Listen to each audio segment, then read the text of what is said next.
नमो बुद्धाय. जय भीम. मी प्राध्यापिका ज्योती धुतमल पंडित, दैनिक सम्राट, स्तंभलेखिका, परभणी. सध्या 3 महिन्याचा वर्षावासाचा कालावधी सर्वत्र चालू आहे आणि आपण सर्वजण जसं जसं ज्यांना जमेल तसं तसं बुद्ध विहारामध्ये जाऊन धम्माचं प्रवचन ऐकत असतो, धम्म श्रवण करत असतो.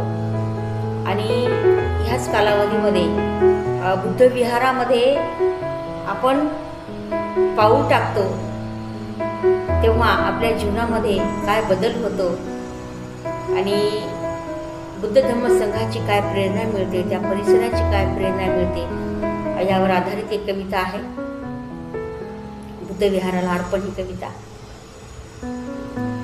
टाकता बुद्ध विहारात हे पाऊल, टाकता बुद्ध विहारात हे पाऊल, मनी वाढली धम्माची चाहूल, मनी वाढली धम्माची चाहूल, मनी वाढली धम्माची चाहूल. पेटविता सुगंधी ती अगरबत्ती, पेटविता सुगंधी ती अगरबत्ती, मन माझे आनंदाने न्हाती, मन माझे आनंदाने न्हाती. पेटविता ती मेणबत्ती, पेटविता ती मेणबत्ती, जागृत झाली ही मनज्योती, जागृत झाली ही मनज्योती. टाकिली झटकून मनाची या मरगळ, टाकिली झटकून मनाची या मरगळ, धम्म जपण्याची वाटते तळमळ, मनी धम्म जपण्याची वाटते तळमळ. मनी पेटली या धम्माची कास, मनी पेटली या धम्माची कास, आता ना वाटे दुसरी कोणती आस, आता ना वाटे दुसरी कोणती आस.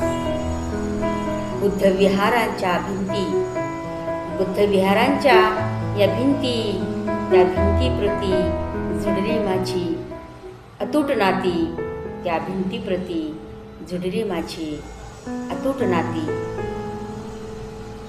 बुद्ध विहाराचा परिसर हा अति सुंदर, बुद्ध विहाराचा परिसर हा अति सुंदर.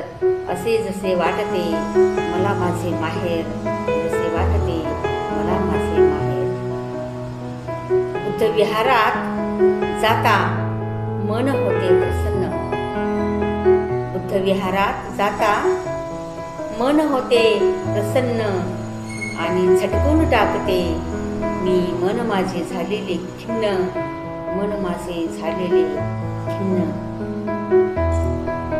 मनात उठतात धम्माच्या लाटा, मनात उसळतात धम्माच्या लाटा, आणि मिळतात मला यशाच्या वाटा, आणि मिळतात मला यशाच्या वाटा, आणि मिळतात मला यशाच्या वाटा. बुद्ध विहार, बुद्ध विहार म्हणजे ज्ञानाचे एक खूप मोठे धम्मपीठ. बुद्ध विहार म्हणजे धम्मज्ञानाचे खूप मोठे धम्मपीठ. आणि बुद्ध विहारात टाकता पाऊल, माणूस होई थीट, माणूस होई थीट. बुद्ध विहाराची काय गावी गाथा, बुद्ध विहाराची काय गावी गाथा, आणि त्या बुद्ध विहारातील बुद्ध मूर्तीच्या चरणी टेकविते मी त्रिवार माथा, टेकविते मी त्रिवार माथा, टेकविते मी त्रिवार माथा. तर अशा प्रकारचे ही एक बुद्ध विहारामध्ये मी माझ्या स्व आणि बुद्धीमधून 3 महिन्याच्या कालावधीमध्ये गेल्या अनेक वर्षापासून जात असताना हे वर्षावासाच्या 3 महिन्याच्या कालावधीमध्ये जाऊन जी धम्मप्रेरणा, बुद्ध विहाराच्या प्रती मनामध्ये लागलेली जी ओढ आहे, आणि बुद्ध विहारामध्ये पाऊल माणूस, प्रत्येकच माणसाची अनुभूती ही वेगवेगळी असू शकते, पण मला मिळालेली जी अनुभूती आहे ही अनुभूती मी आपल्या या कवितेच्या माध्यमातून इथं व्यक्त केली आणि ही माझी कविता बुद्धविहाराच्या प्रती मी अर्पण केली आहे. नमो बुद्धाय. जय बुद्ध, जय भीम.